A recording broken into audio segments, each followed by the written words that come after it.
तो क्या दिया है क्वेश्चन में कि भाई average age of an adult class is 40 years. पूछा क्या है, original strength of the class.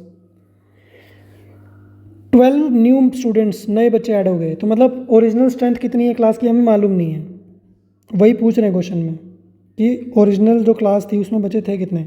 मान लेते हैं there were n number of adults in this adult class, ठीक है। तो अगर n नंबर ऑफ बंदे थे पहले, तो मतलब adult 1 plus adult 2 up to adult 40, adult 40 नहीं, एडल्ट n। हमें नहीं पता ना कितने एडल्ट हैं, कितने बंदे हैं क्लास में, तो n मान लिया हमने। तो ये जो एवरेज है ना, इसकी वैल्यू हमको 40 दी हुई है। इस n को इस साइड अगर हम ले जाएं तो हम इसको 40n लिख सकते हैं, ठीक है। ये पहली चीज़ दी है। और क्या दिया है, 12 new students with an average age of 32 years, मतलब 12 नए बच्चे। तो student 1 plus student 2 up to student 12 divide by 12, उनकी एवरेज एज 32 है। ये दूसरी चीज़ दी हुई है। इस 12 को स्टार्ट ले जाएं तो 32 इंटू 12 लिख सकते हैं इसको, 32 इंटू 12। ये दूसरी चीज़ दी है। क्या किया है इन्होंने, इन बच्चों ने क्या किया है, 12 बच्चों ने ज्वाइन किया है, ज्वाइन द क्लास। इस एडल्ट वाली क्लास को ज्वाइन कर लिया 32 इन बच्चों ने, 12 बच्चों ने। Thereby decreasing the average by 4 years.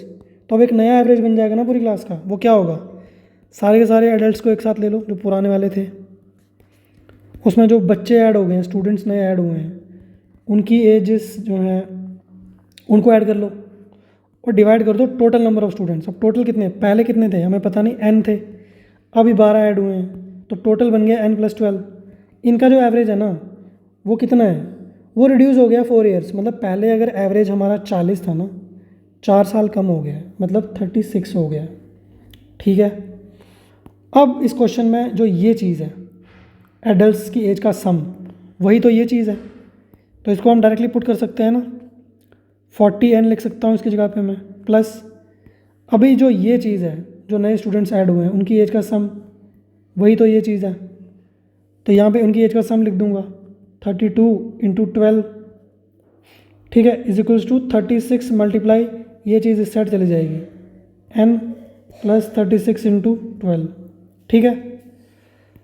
ये जो n वाली टर्म्स हैं इनको लेफ्ट साइड पे ले लेता हूँ, तो 40 माइनस 36 यानी कि 4n किसके बराबर आ जाएगा, इसको इस साइड ले जाता हूँ तो 36 माइनस 32 यानी कि 4 इंटू 12, ये 4 और ये 4 कटा, n की वैल्यू कितनी आ रही है 12।